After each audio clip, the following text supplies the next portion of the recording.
সাঈদ মুগ্ধদের মতো সাহসী হতে চেয়েছিলেন আনাফ। রাজধানীর বিএফ শাহীন কলেজের একাদশ শ্রেণীর শিক্ষার্থী ছিল আশাফিক উদ্দিন আহমেদ আনাফ। সে তার পরিবারের সদস্যদের বলতো, বড় হয়ে এমন কিছু করবে যার জন্য পরিবারের সদস্যরা তাকে নিয়ে গর্ব করবেন, আর হয়েছেও তাই।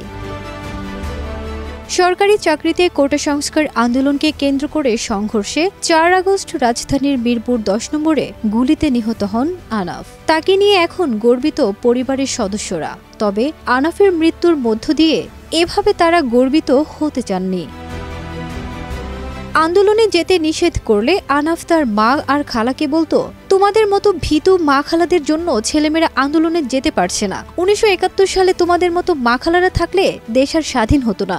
সে সাঈদ মুগ্ধদের মতো সাহসী হতে চাইতো। তাদের মতো কিছু হলে তারা গর্ব করে বলতে পারবেন, আমরা আনাফের মা খালা। শেষ পর্যন্ত আনাফ হয়েছেনও তাই। ইসলামিয়া হাসপাতাল থেকে বাবা সাফাত সিদ্দিকীকে শেরে বাংলা নগরের শহীদ সোহরাওয়ার্দী মেডিকেল কলেজ হাসপাতালে যেতে বলা হয়। সেখানে গেলে মর্গে আনাফের লাশ দেখতে পান পরিবারের সদস্যরা। সাফাত সিদ্দিকী বলেন, আন্দোলনকারীদের কেউ বড় একটা জাতীয় পতাকা নিয়ে ঢেকে হয়তো আনাফকে হাসপাতালে এনেছিলেন। তার লাশের সঙ্গে পতাকাও ছিল। আনাফের পেটের কাছে গুলি লেগেছিল। নাসির উদ্দিন আরও বলেন, আন্দোলনে অনেক শিশু মারা গেছে। এই শিশুদের জন্য আমি সব সময় দোয়া করি। এখন নিজেই সন্তানহারা। আমার সন্তানও যে চলে যাবে তা কখনোই ভাবিনি। আমাদের সন্তানদের রক্তের বিনিময়ে এখন শুধু সুন্দর একটা দেশ চাই।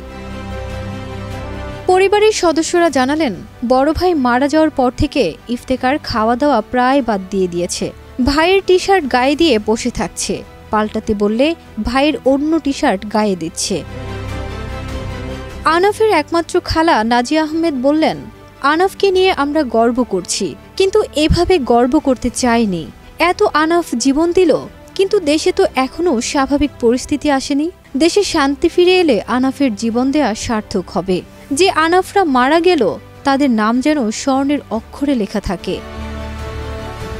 আনাফ স্থানীয় মডেল একাডেমিতে পড়াশোনা করেছিল। এই প্রতিষ্ঠানের কর্তা ব্যক্তিরা তাদের খেলার মাঠের নামকরণ আনাফের নামে করেছেন। এলাকার একজন জানালেন, আনাফের বাসার সামনের সড়কটি তার নামে নামকরণের চিন্তাভাবনা চলছে। মিরপুর বুদ্ধিজীবী কবরস্থানে দাদির কবরে আনাফকে কবর দেয়া হয়। ফারজানা নিকিতা, দেশ রূপান্তর।